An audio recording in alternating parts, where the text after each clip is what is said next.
So how many of y'all have actually went out and bought chickens?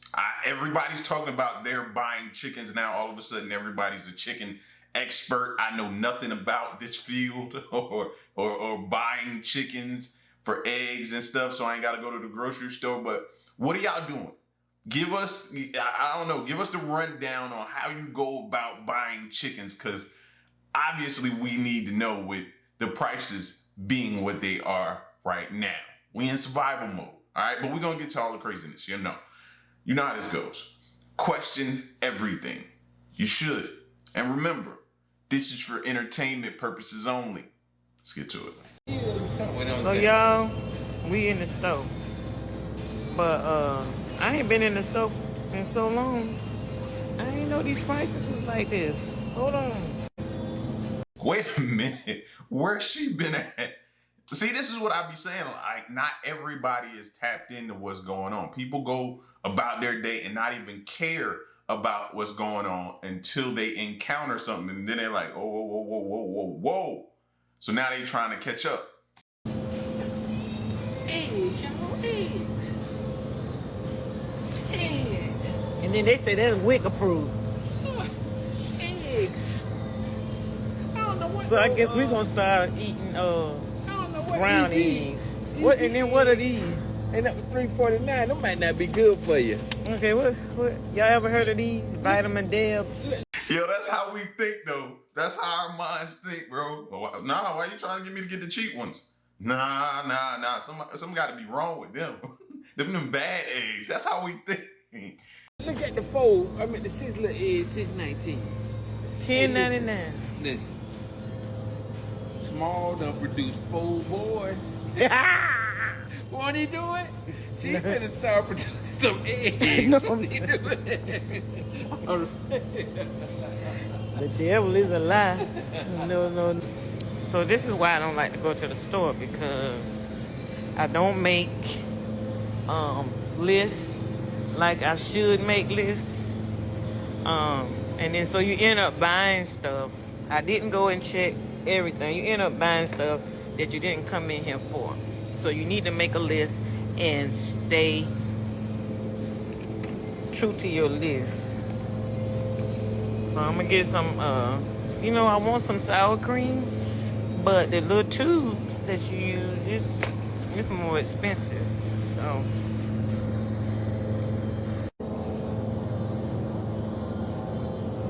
I'm gonna end up getting this Daisy Light sour cream. That's what I'm gonna get. I used to buy these pieces when my kids were smaller. They were like $5. $5 for $5. Yeah, $5 for $5. Y'all.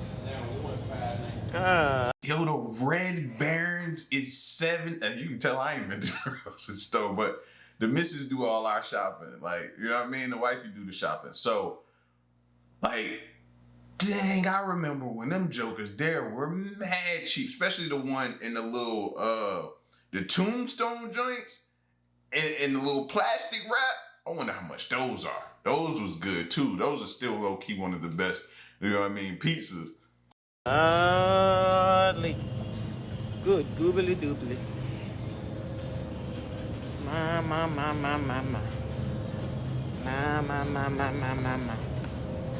The prices. These prices are ridiculous. Oh my God, Jesus, help! Help! Lord, we need your help. We need your help with these grocery prices, Lord Jesus. I'm interested to see how much this stuff gonna cost. I got some in here. You don't want? That's about $1,000 worth of groceries right there. Now I'm just playing. It might not be $1,000, but bro, you racking them up, and then I always hit that when they bring the price up. I look back at the stuff like, but I only got about 7-8 items. I need a loan. This one? What's the date on that? I couldn't find the date. Well, you putting on no date on it. The date might be the date. Okay, so because it's just the two of us, we only get half a bread so that it don't go bad. Huh? 20. Tell her how much 6-pack. Ooh, see, that's a good idea right there. You know how, have you ever watched those people who travel out the country and they move over there and they go buy their food? If you look at their grocery stores, they sell it to you like at like one piece at a time. Like if you want chicken breast, you can go buy 1 chicken breast or 2 chicken breasts or something like that. You know what I mean? Instead of the package of like 5 or 6 that you're forced to get. Just like she said, like she got a half a loaf of bread. What if we go to the store and be like, all right, I need 1, 2, 3, 4 sandwiches for the week. Maybe 5. Okay, I eat a sandwich every day. 5 sandwiches. That means I need, okay, what is that? 2, 4, 6, 8, 10 pieces of bread. All right? Let me get that. How much is 10 pieces of bread? Okay, then I need 10 pieces of meat for the sandwich, and I need 10 pieces of cheese. Like, maybe we need to find, or somebody create a store like that. How much? $60.99. No, you need to be delivered from that. I told you that. We need to have a come to Jesus. We put him on the altar and say, Lord, I have to take this taste out of my mouth. 41. Add it to the daily fee. So it's 45.21. 2 bags. What you got to say? You be coming in the store more than I do. I did not know that it was this bad. I'm used to it. Oh my goodness. Jesus. Ooh, y'all. See, unfortunately, they know we have to have it. You know, food we have to have, gas we have to get back and forth to work, make money to be able to feed ourselves. They know, so they can slowly increase the price on us, and then it's like we can complain, but they know we gotta have it. So that's where they keep hitting us at, man. It ain't right. It ain't right. So y'all want to know something? This officially is $89 worth of food. This right here, 89. This is one meal. I decided that I wanted to make buttered chicken. And this is without the rice. The rice is in the rice cooker. We already had rice. But this is without the rice. This is officially $100 basically worth of food. I got, my green onions. I got, cilantro, some regular onions, some green bell peppers, and it's not, and you know what? I love HEB so much, and it's not HEB's fault. Whose fault is it, y'all? Answer me this. Whose fault is it? This is one meal that I'm putting together right now for my family of 6? Yeah, 5 or 6. It's 5 or 6 of us. Whatever. I'm not counting all of us. Anyway, but look. I wonder why. I wondered the frig why. And then if it's 5 or 6 people, ain't no leftovers. Ain't not a leftover, period, for the next day. Yeah, that's when you start paying attention to people going back and getting seconds and thirds. You be like, hey, what you doing? You need to save some of that for tomorrow. You're gonna be hungry. You're gonna be eating sleep tomorrow. That's what, and then we gotta stay away from these TikTok recipes because we can't afford that right now. This looks like a TikTok recipe to me that she done found on TikTok from scrolling, and she went to try it out. And yeah, you mess around and have overdraft fees messing with TikTok these days. You ever notice how certain topics just vanish from the internet? Let's talk about that. 1 minute, there's proof of some wild government cover-up, and the next, poof, scrubbed clean. I wear this shirt as a friendly reminder that we see what they're doing. It's super comfy, it's subtle yet bold, and it's guaranteed to get some knowing nods from the right people. Get it while you still can. Click the orange cart below before they make it. I like that. Identify as a conspiracy theorist. My pronouns are told you so. I like that shirt right there, bro. Might have to cop that one. My issue with unlimited PTO is that it leaves way too much to the fucking imagination. You have to imagine what is abuse in the mind of the employer, and then the employer has to figure out what is reasonable time off. That's why they shouldn't even offer it. Because it's too much fucking gray area. Give me guardrails. Okay? Let me know a specific number so I know what I'm working with. Because if you tell me unlimited and then there's a limit, how am I supposed to know what that is? So that's where it's not a good idea to even offer it if you're not really going to allow it. Okay? And another issue with unlimited PTO is it leaves the imagination, right? This is where we're talking about imagining, where if you are off frequently, they feel like you're not at work doing your job. Even if that's not really the case, it's left up to their imagination. So they're like, okay, you have been off for, 6 weeks, and the last 3 months, girl, are you doing your job? And it's like this unnecessary issue that doesn't even have to happen if they put the guardrails in place. Set a number of weeks that is allowed for time off. I do not like unlimited time off, and I don't think people should use it either. My issue. I have never worked at a place that had unlimited PTO. It was always, you start out, you have to accrue it, and then you could use it. I think the most I had accrued was when I was at the fire department.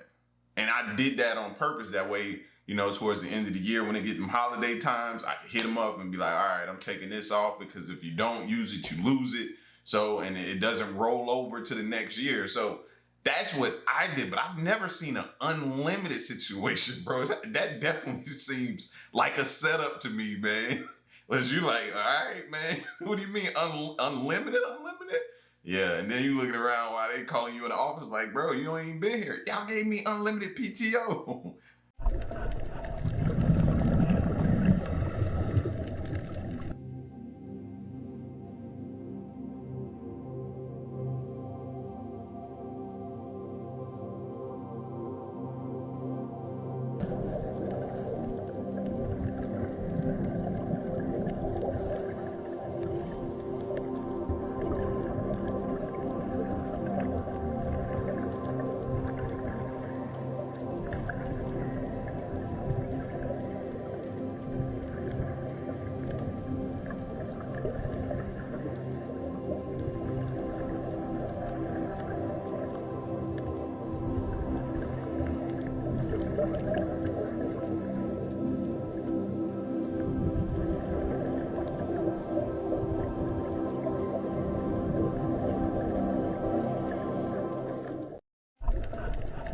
Okay, that thing ain't like the Stingray. They got this little stinger on there. That's the only thing I was thinking about, man. Rest in peace to, what was the name? Steve Irwin?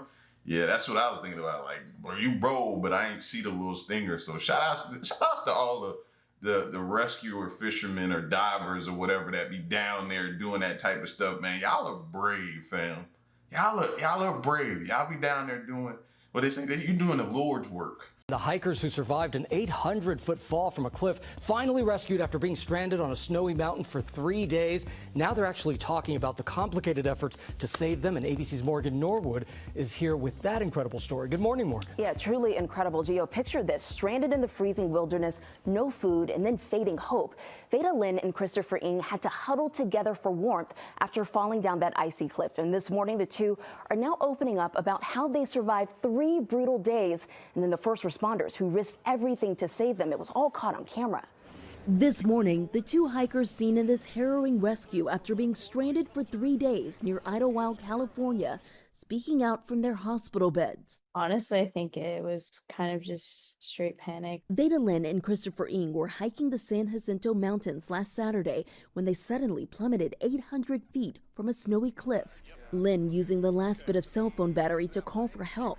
About 3 hours later, the sounds of a rotor bringing instant but temporary relief. Initially, we were thinking that they would be able to get to us pretty quick, since they said they were sending helicopters. The helicopter turning back due to high winds and harsh rescue conditions. As the hours went on and temperatures dropped, the panic beginning to mount. We need to have each other's body warmth in order to stay warm. So we ended up being kind of in the base of a tree to shield from the wind. Helicopters trying several more times to move in, but conditions worsened. Rescuers then sending in ground teams, trekking through frigid temperatures, blistering winds, snow and ice, before finally reaching the pair. They were stranded in the wilderness for 24 hours, and starting this fire to keep them warm. They kind of just like laid us down on a place where they could actually carry us back up. Finally, and on day 3, helicopters able to move in, hoisting Veda up. Christopher pulled on a stretcher. Veda suffering several broken bones, including spinal fractures. Christopher frostbitten and breaking his pelvis. The two now grateful to be alive and thanking first responders. They were just the most amazing people ever. Heroes for real. They're just really awesome. I can't imagine doing what they do. Yeah, true heroes there. Now, Veda was discharged yesterday while Chris remains in a Palm Springs hospital. Both say they have no plans ever to return to that mountain. But can you imagine, just when you think you're about to be rescued? Gosh. Yeah, 3 long days. And those serious injuries, too. Thankfully, they're doing much better. Absolutely. Appreciate it, Morgan. The hikers who survived. You talking about I can't imagine doing what they do. I can't imagine doing what y'all did. That's why I don't go hiking right there, fam. Nah, if I'm going to the mountains or something like that, I'm just rocking my ski gear to look fresh, look fly. That's it. That's it right there. Can you imagine? No, I would, and I know those helicopters and those rescuers thought they were gone by day 3. Being out there like that, it's a miracle they survived that, fam. But y'all gotta chill. We've seen a lot of this lately, and uptick in these rescues and these situations that keep happening, man. Y'all gotta chill. Walk us through hantavirus, the symptoms that one has, if in fact it is normally lethal, if they're saying now that she actually died from this virus, and if you would know that that you had it so badly. And Yasmin, I think what we're seeing here is exactly what hantavirus does. It's a devastating disease, and it's a disease that can kind of clip along at a certain rate, and all of a sudden within 24 to 48 hours get very advanced, very severe, and even fatal. And like you can see in a case like this where they think she might have been out and about, and then later that evening or maybe the next day or the day after just got so sick that she ended up unfortunately dying from this. Back in the mid-90s when I was in residency and when I was in medical school in Albuquerque, that's when we got the first cases of hantavirus, and at the time we had no idea what it was. Wow. It was affecting healthy young adults, and we ended up deciding at the time it's hantavirus, which again can be this devastating disease, and you're seeing here what it can do to you. Walk us through hantavirus. Yeah, keep that one in the back of y'all minds, fam. Like, I know something else for us to have to worry about. And after all these years, you know what I mean? I've never heard of this until now. Never heard of this, but this is something to keep in the back of your mind now. Whew. Like, if you go to places like, because I know places you would see like rat droppings or experience that would be like storage facilities. So if you go to clean out your storage or you going to move stuff, throw a mask on, man. Be safe, because you know there'd be a lot of like rats running through out there. You've seen it. Yeah, like, be safe out here. Greetings from a very sunny and windy Seminole, Texas, the epicenter of a major measles outbreak, the worst that the U.S. has seen in several years. The vast majority of those patients have been unvaccinated, and actually a large portion, I've noticed, are lining up at this building behind me to seek treatment for their measles cases in the forms of vitamin A and C, despite a lack of scientific evidence that they could work to treat measles. Now, this is a population that really believes in personal choice when it comes to vaccination. This area has one of the largest vaccine exemption rates in the state. So far, I can tell you that officials here on the ground say that this outbreak is not ending anytime soon. Greetings from a very... I can already see what's about to happen, bro.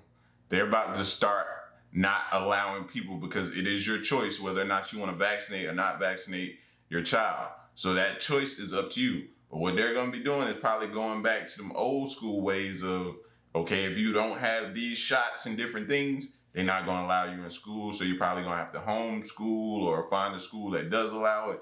But I can see that coming down the line pretty soon. Maybe for this area, Texas first and foremost. They may start out and test it out in Texas and then it spread all over. But that can be what's coming down the pipeline soon.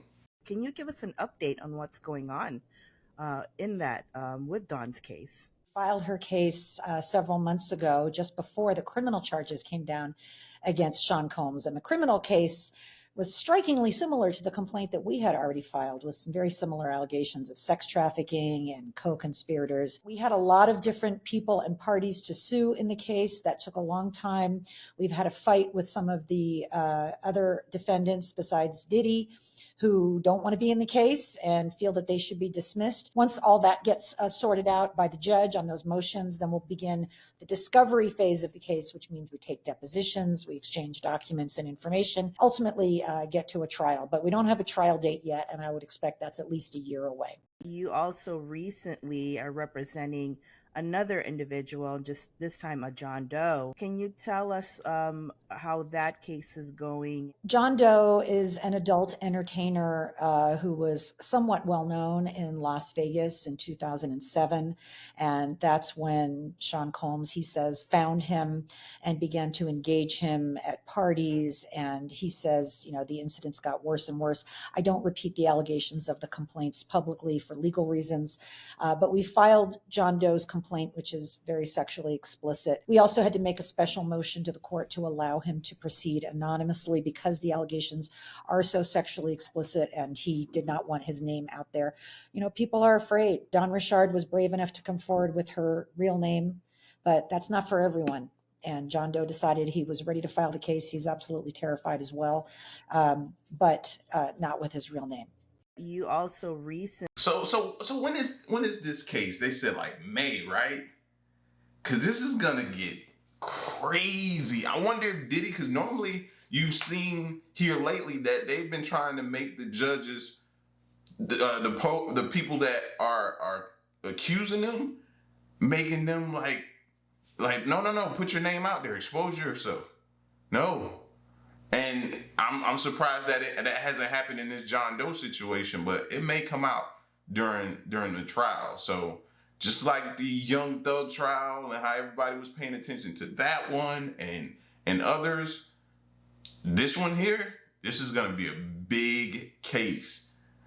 We're going to be tuned in for it in May, though, for sure. It's been 19 years since 14-year-old Emery Munoz was murdered in Boyle Heights, and her case remains unsolved. Now LAPD detectives are asking for the public's help to find her killer. Her body was found on January 25th at a loading dock at an abandoned warehouse here in southern Boyle Heights in LAPD's Hollenbeck area. Detectives say at the time of Emery's murder, surveillance footage was limited, making it difficult to identify a suspect. Despite years of investigation, there have been very few leads. For nearly 2 decades, Emery's family has lived without answers, desperate to find closure. They hope someone will come forward with information that will help detectives solve the case. Time does not discredit the justice that she is entitled to. My sister deserves to rest peacefully, and we will not rest until she does. Anyone with information is urged to call LAPD's Homicide Bureau. To remain anonymous, you can call LA Crime Stoppers at 1-800-222-TIPS.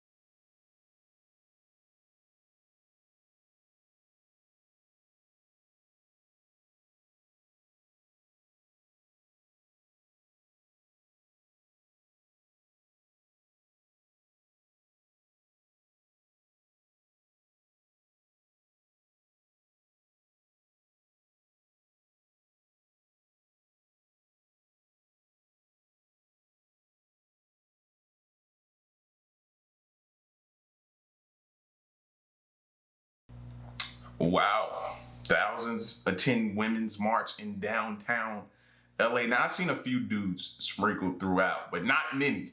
Not many. I guess most of the men are at home, either playing a video game, possibly catching up on some much needed rest, peacefully, you know, not being bothered. I'm just playing, ladies. I'm just playing, you know. They got a moment to chill, you know, without asking to do something. You know, when you see us sitting down, relaxing, just trying to find something for us to do. This is their break. They probably was like, I'll drive you there. I'll drive y'all to the march. You want me to drive you? Nearly 6,000 veterans have already lost their jobs and been terminated from federal service at an unprecedented rate, and will all enter the civilian workforce with less protections. While my time is limited, I just wanted to say this. This isn't subjective. This is evidence. This is evidence. In less than 2 months, this administration has proved itself to be the most anti-veteran administration ever. What's going on is just not right on so many levels. Yeah, you called it the most anti-veterans administration in history. It is. I mean, there's almost 6,000 veterans that are terminated. It was just reported today that 80,000 VA employees are going to be terminated. They have the most amount of veterans. It shows you that the billionaires are the ones who matter, you know, and they're going to step on anybody to get them what they want. So it's unfortunate, but a lot of people are going to suffer. I mean, Nicole, you will remember when Donald Trump became the first president to do something like besmirched the legacy of a war hero, John McCain. Mm-hmm. And I think people thought, oh, maybe that kind of disgusting treatment of someone who has served our country in the most tangible, visceral, self-sacrificing way, maybe that's an anomaly. Maybe he will move past that. This is evidence, the treatment of veterans, right, which was once the third rail in American politics. You would never see a Republican Party targeting veterans, targeting the VA, having veterans come to town halls and say, this is the most anti-veteran administration in American history. The statements Trump made about John McCain, the statements he's made about people who serve, who were wounded in combat, he, as someone who got out of serving this country because of bone spurs, that was not an anomaly, that was an indicator. And you are now seeing the harvest of those seeds. The treatment of veterans is not going unnoticed by veterans themselves. There were a lot of them that spoke up last night, and they feel the same way. Nearly 6,000. This is crazy. This makes me think of the movie Dead Presidents with Lorenz Tate, and how when the judge was handing him that time, he just took and threw something at the judge. He was like, after everything I did for this country, this the way y'all treat, like, that's what, you know what I mean? But he did it in a more professional manner, standing there. He spoke, he was able to articulate himself and speak how he felt and what he felt this administration was doing. And I just couldn't help but think about that, man. You hate to see people who have put their lives on the line for this country to be treated like that, bro. Like, it's documented how I feel about veterans, man, and everything that they've done. And to come back here and be treated, we've talked about it before, about them coming back and having to worry about where their next meal is going to come from. You know what I mean? A lot of the homeless are veterans. Like, that's wrong to me. That's wrong. So to continuously hear that, man, that hurts, bro. China said yesterday that they're ready for any kind of war with the U.S. Because of these tariffs that have been placed on them. Can you speak to how the administration is planning on responding to that? Well, I think Secretary Hegseth has responded to that this morning. He said that America will always be prepared to defend itself, especially under the leadership of this president in the Oval Office, and that certainly remains true. Again, when it comes to tariffs, the president has been very tough on China, not just now with 20% and more with the reciprocal tariffs that will hit on April 2nd, but look at what he did in his first term. There were billions of dollars worth of tariffs that he implemented on China. White House Press Secretary Caroline Leavitt responding to China's increasing aggression following President Trump's tariff plan going into effect this week. A Chinese Foreign Ministry spokesperson says, quote, if war is what the U.S. wants, be it a tariff war, a trade war, or any other type of war, we're ready to fight till the end. Joining me now, Gatestone Institute senior fellow and the author of Plan Red, China's Project to Destroy America, Gordon Chang, back with us. Gordon, was that a threat? It certainly was a threat, and it showed the unhinged mentality of the Chinese regime right now. And by the way, it is not the response of a regime that is growing at around 5%. what it really says is that the Chinese economy is around zero. And so that's why they make threats like this. But, you know, I think it's really important for the Secretary of Defense to say, no, yeah, we're prepared. Because China's form of diplomacy has always been intimidation. That's especially true under Xi Jinping. And we need to say, we're not intimidated. Well, look, China announced it's increasing its defense budget by 7.2% this year, totaling $245 billion. The Communist Party also reportedly building a huge nuclear-powered aircraft to rival. See, when people be like, man, I feel like something about to happen, I feel them on that now. Because I've started feeling that way for a little while too now. It just feels like in any moment, something's about to go down. So we need to continuously be prepared, bro. Every day you wake up not knowing when the other shoe is going to drop. The biggest ship in America's fleet. President Trump announced the creation of an Office of Shipbuilding to bring commercial and military building back to the United States. Watch this. To boost our defense industrial base, we are also going to resurrect the American shipbuilding industry, including commercial shipbuilding and military shipbuilding.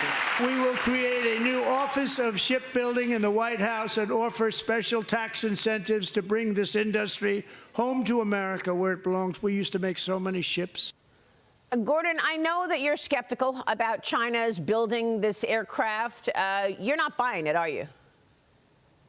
Well, we've seen images, and those images tell us that there are certain parts that China's put together, but it's not clear that it'll be the fourth aircraft carrier. Now, eventually they will build what they'll call the Type 004, but I think it's at this point we've got to be just cautious. But in any event, we know that China eventually will build its fourth aircraft carrier. And the other thing we know, Maria, that this 7.2% budget increase, which could actually be higher, it's higher than the growth target of around 5%. And it's certainly higher than the actual growth rate, which is probably, as I mentioned, somewhere around zero, which shows you that the Chinese generals and admirals are now got extraordinary political power because they're getting larger and larger shares of the Chinese central government budget. That's been true for quite some time now, and it shows China's getting ready to go to war. Yeah, Joe Borelli. Gordon, over the past couple of months and years, you've sort of inferred that there's a quality versus quantity issue with China, and we're talking about the nuclear submarine, but I'm also reading about, you know, new high-altitude drones and other technologies that the Chinese military is bringing to bear. Is that delta still as wide as it once was between the quality of Chinese products and the counterparts in America? Well, Chinese ships, for instance, are getting much better. And also the Chinese now have weapons that we don't have, like hypersonic cruise missiles. And those are really important because they will materially affect the outcome, especially in the first days of a war. So we've got to be concerned about that. The other thing, though, is we've got to remember that China has a communist military. It has 2 reporting lines, and that's not a good way to run a war. So we have the best military in the world. It may be smaller in some respects. It may not have the technology that China has, but it is more capable and ready to fight than China's. Tiana. So we know that President Trump is correct to be concerned about the U.S.'s shipbuilding capacity relative to China. China has 230 times our shipbuilding capacity. But one of my questions is whether or not other countries that could come in and help fill the... I just don't like the way he downplayed technology right there. He's like, you know, they may have more people than us and more this than us, and, you know, but we're ready and willing and they got more technology. And he didn't really make me feel like, he didn't give me that vote of confidence saying that right there. Did anybody else feel like that? He didn't. Because if they got, like, that's a huge, like, thing in their favor for them to have better technology than us. Like, that's a bonus for them. So I still don't like this. The gap will be spooked. So, for instance, you have a South Korean conglomerate that came in to buy the mostly defunct Philly shipyard. But let's say with, you know, the Nippon Steel deal being blocked, is there a concern that those Japanese and South Korean shipbuilders who comprise the bulk of the non-Chinese market, that they won't want to come to America as these trade talks have been really heating up? I think that they got two separate tracks there. And I believe that, for instance, in Japan, we will not have a problem with Japanese companies shipbuilding. South Korea, though, is a different issue. It's undergoing political trauma right now. It could very well end up with a hard leftist government. So I'm not sure that we can rely on South Korea at this moment. I hope that I'm wrong about that, but nonetheless, we've got to keep our eye on developments in Seoul. But we will be able to access the shipbuilding capacity of our friends and allies. It won't be enough. We need to build ships in the United States. We need to be resilient, and we cannot rely on others. And this Office of Shipbuilding in the White House is a critical signal, and it's a very good one. And as I have been reporting in the last couple of weeks, the U.S. is about to take back the Panama Canal, and President Trump confirmed that with some big news about the canal during his address to the joint session of Congress this week. Watch.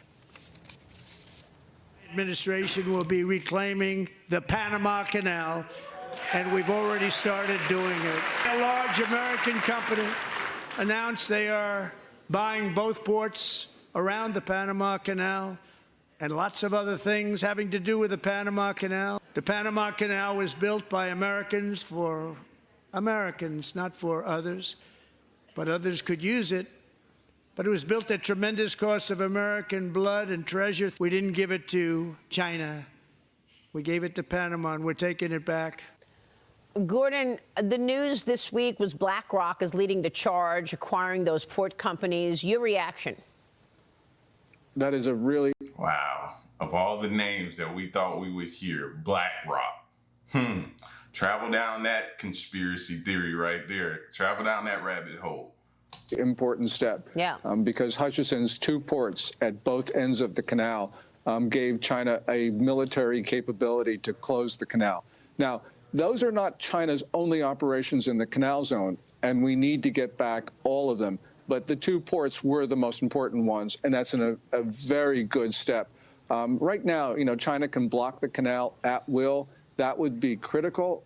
As a number of people have said, if there were an accident in the Panama Canal blocking it, that would be the first indication that China intended to use force in East Asia, because China knows that the U.S. Navy needs that canal to surge forces from the Atlantic to the Pacific fleets. So we're moving in the right direction. But we've got a lot more work to do in the canal zone. All right, we'll leave it there. Gordon, always a pleasure. Thanks so much.